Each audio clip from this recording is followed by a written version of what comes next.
হুজুর, একটা সিরিয়াস প্রশ্ন আছে, জবাবটা দিলে আমার বহুত ফায়দা হতো। মাশাআল্লাহ, বলো বলো, আমি জবাব দিচ্ছি। হুজুর, আমরা মুসলমানরা তো আল্লাহর সবচেয়ে প্রিয় বান্দা, কথা ঠিক কিনা? ঠিক মানে মহা ঠিক। কিন্তু আমার তা বিশ্বাস হয় না, মনে হয় কথাটা মিথ্যা। নাউজুবিল্লাহ। শোনো বাবা, এর চাইতে বড় সত্য আসমান জমিনে নাই। অন্য সমস্ত জাতি নরকে যাবে, আমরাই আল্লাহর খাস বান্দা। মরণের সাথে সাথে জান্নাতে দাখিল। জান্নাতের অগণিত রহমত নিয়ামত সব আল্লাহ কাদের জন্য সাজায় রাখছেন? আমাদেরই জন্য। সবাই বলো সুবহানাল্লাহ। সুবহানাল্লাহ। কিন্তু তাহলে সারা পৃথিবীতে আমরা মার খাচ্ছি কেন? যেন তেন মার না, যাকে বলে পাইকারি মার। ফুটবলের মতো সবাই আমাদের লাথি মারে। এটা তো হুজুর শ্রেষ্ঠ জাতির পরিচয় না, গোলাম জাতির পরিচয়। ও আচ্ছা, এই কথা। জি, এটাই কথা। আমার মনে হয় কোনো ঘাপলা আছে। বাবারে, কোনো ঘাপলা নাই, ঘটনার কিছু না, আল্লাহর পরীক্ষা। তিনি তার খাস বান্দাদের পরীক্ষা নিতেছেন। তিনি দেখেন তার বান্দারা বিপদের সময় তাকে ভুলে যায় নাকি মনে রাখে। তাই বলে শতাব্দীর পর শতাব্দী অন্য জাতির গোলামি করিয়ে পরীক্ষা নিবেন? কোরআনে তো আল্লাহ বলেছেন, তোমাদের উত্থান ঘটানো হয়েছে মানুষকে ন্যায় কাজের আদেশ আর অন্যায় থেকে বিরত রাখার জন্য। এটা যদি আমাদের জাতিগত দায়িত্ব হয়, তাহলে আমাদের ভাইকে গোলামি কেন?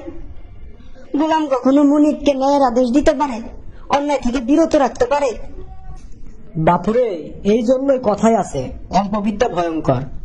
কোরআনের আয়াত শোনাও আমারে। আমি কি কোরআন না পড়লেই মৌলানা হয়েছি?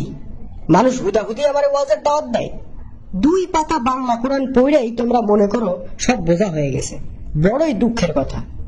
হুজুর, মনে কষ্ট নিন না, আর বাংলা কোরআন আউড়িয়ে আপনার এলেমের মর্যাদা নষ্ট করব না। আপনি শুধু জবাবটা দিয়ে দেন। শোনো বাবা, আল্লাহ রসুল বলেছেন, দুনিয়া মোমেনের জেলখানা, কাফেরের জান্নাত। কাজে দুনিয়া কাফেরের, পরকাল আমাদের। মরণের পরে দেখবা আসল খেলা। কিন্তু হুজুর, ইতিহাস তো অন্য কথা বলে।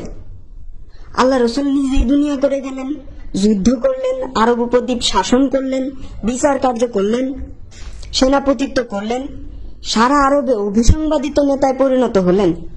তার সাহাবীরা, তারা যুদ্ধ করে রোমান পারস্যের সৈন্যদের পরাজিত করলেন, অর্ধ দুনিয়া শাসন করলেন, প্রবল প্রতাপ আর গতিশীল পদচারণায় সমস্ত পৃথিবীতে আলোড়ন ফেলে দিলেন। তাদের সমস্ত জীবনটাই তো কাটলো দুনিয়া নিয়ে। তার মানে কি তাদের পরকাল নেই? না মানে ব্যাপারটা হইল গিয়া।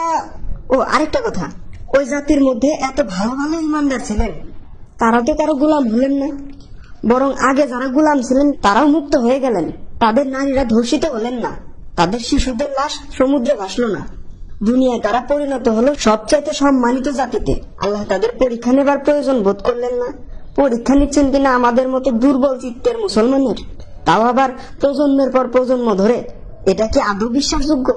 দেখো বাবা, সবকিছু বুঝতে যাওয়া উচিত না। সমস্ত কিছু আল্লাহর ইখতিয়ার। তার অনুমতি ছাড়া গাছের পাতাটাও নড়ে না। আল্লাহ ভালো জানেন কেন এমন হচ্ছে। যা হোক, তুমি এখন যাও, আমি জিকির করবো।